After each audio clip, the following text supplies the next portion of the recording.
Bonjour, je m'appelle Antoine Locuratolo, je suis coach sportif spécialisé en calisthénie. Dans cette vidéo aujourd'hui, je vais essayer de trouver la réponse à une question que je me suis posée.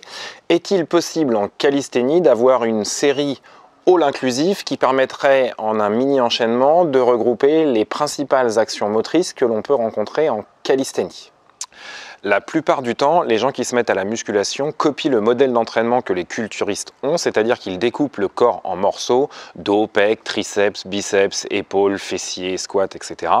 et ne recherchent qu'une amélioration esthétique d'un muscle en les travaillant en split, groupe par groupe. En calisthénie, on va plutôt chercher à faire fonctionner les muscles en synergie les uns avec les autres par chaîne musculaire et en fait on regroupe un certain nombre d'actions motrices au niveau du haut du corps. En réalité, quels que soient les mouvements de musculation qu'on peut réaliser et notamment en calisthénie, ils se classent principalement en deux catégories. La première action qu'on retrouve en calisthénie, c'est l'action de tirer au niveau du haut du corps. Tu as la possibilité de la réaliser soit complètement en suspension dans le vide en utilisant par exemple une barre fixe ou des anneaux. Ce sont toutes les formes de traction qui existent, notamment pull-up avec les mains en pronation et chin-up avec les mains en supination. Mais tu as aussi toutes les variantes de tirage qui pourraient correspondre à un tirage horizontal qu'on réalise soit le corps tendu aligné en planche avec les pieds posés au sol, soit pour augmenter la difficulté en surélevant les pieds avec une box ou un Swiss ball et d'utiliser soit pour s'accrocher une barre fixe, des barres parallèles, des anneaux, voire même pour augmenter considérablement la difficulté, un grip en prise serviette. La deuxième catégorie de mouvements que tu vas retrouver en calisthénie, c'est l'action de pousser. En fait, en réalité, on appelle ça des répulsions. Tu as la possibilité de les réaliser au sol et en réalité, ce sont toutes les variantes de pompe qui existent. Mais tu peux réaliser aussi des répulsions à l'agrès et dans ces cas-là, on parle de dips, sachant que les dips, on a la possibilité de les faire dans un premier temps aux barres parallèles, mais pour augmenter la difficulté, on a la possibilité de les réaliser aussi en appui sur une barre horizontale, à la barre fixe, et sur un appui instable tel que les anneaux. La troisième action que tu peux réaliser en calisthénie va se passer au niveau de tes membres inférieurs. Ce sont tous les exercices que tu vas pouvoir réaliser pour améliorer notamment la force et la puissance ainsi que l'endurance de force au niveau de tes jambes. Et là, on est sur toutes les variantes de squat qui vient du verbe anglais to squat qui veut dire s'accroupir. Donc tu peux réaliser par exemple des deep squats, des sumo squats, des overhead squats. Tu peux aussi réaliser toutes les formes de fente en lunge qui existe et tu as aussi, si tu souhaites augmenter considérablement la difficulté, la possibilité de réaliser des pistol squats en équilibre sur un seul pied. Puis la quatrième catégorie en calisthénie, ça va être l'action de sauter.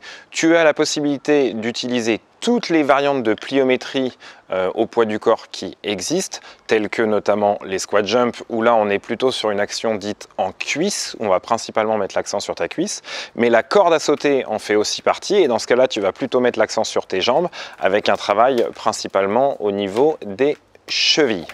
La cinquième action, et pas des moindres en calisthénie, puisqu'à mon avis c'est la plus importante, c'est la capacité de gainer. En effet, en calisthénie, on réalise pas mal de figures en maintien, notamment avec les leviers tels que les L-sit, les fronts ou les back levers ou encore les drapeaux.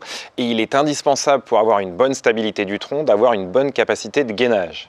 Cette capacité de gainage, elle passe par l'apprentissage de deux positions principales dès le début de ta pratique, qui sont la cuillère, avec des exercices comme le hollow body au sol, et l'extension avec un exercice comme le Superman.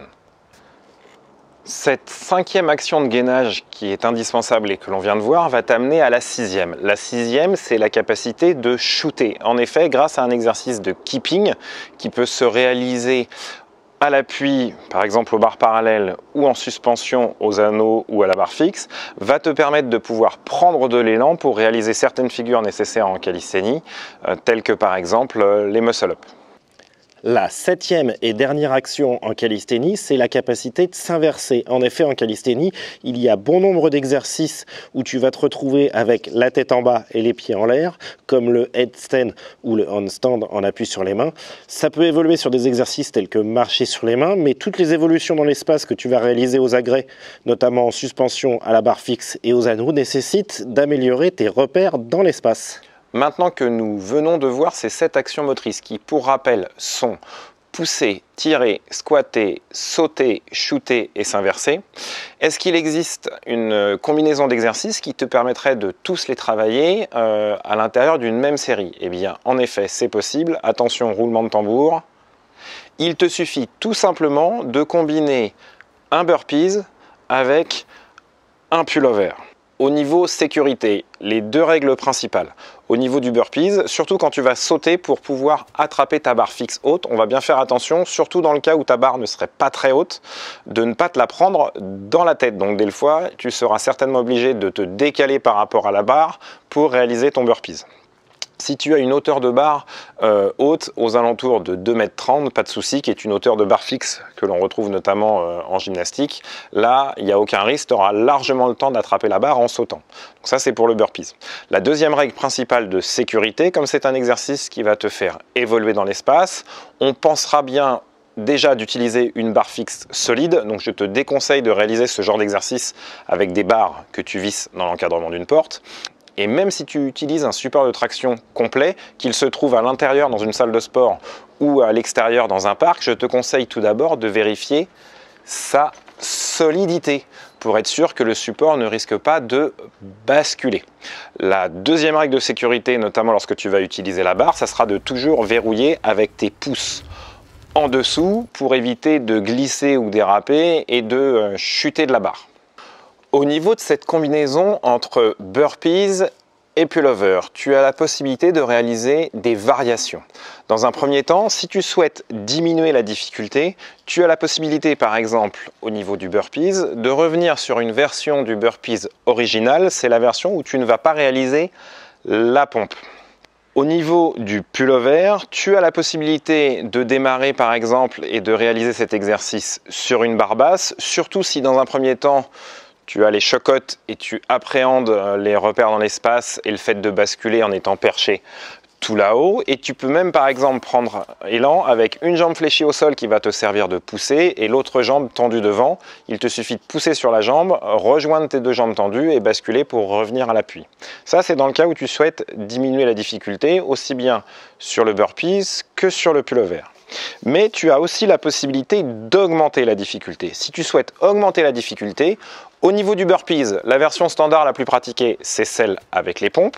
Je vais t'en proposer une autre qui d'ailleurs n'est pas dans ma vidéo sur les burpees et je vais remercier Jérémy. Donc si tu nous regardes Jérémy, je te remercie parce qu'il m'a fait découvrir dans un des commentaires sous ma vidéo une version que je ne connaissais pas qui s'appelle le Navy Seals Burpees, qui est en fait un croisement entre push-up, pompe, mountain climber et burpees. En réalité, au lieu de réaliser une seule pompe, tu vas combiner 3 pompes avec mountain climber, puis le saut d'extension par la suite, ce qui permet d'avoir un burpees encore plus cardio et qui met encore plus l'accent en force sur le haut du corps dans l'action de poussée, tout en travaillant une stabilisation et un gainage du bassin, notamment avec le mountain climber.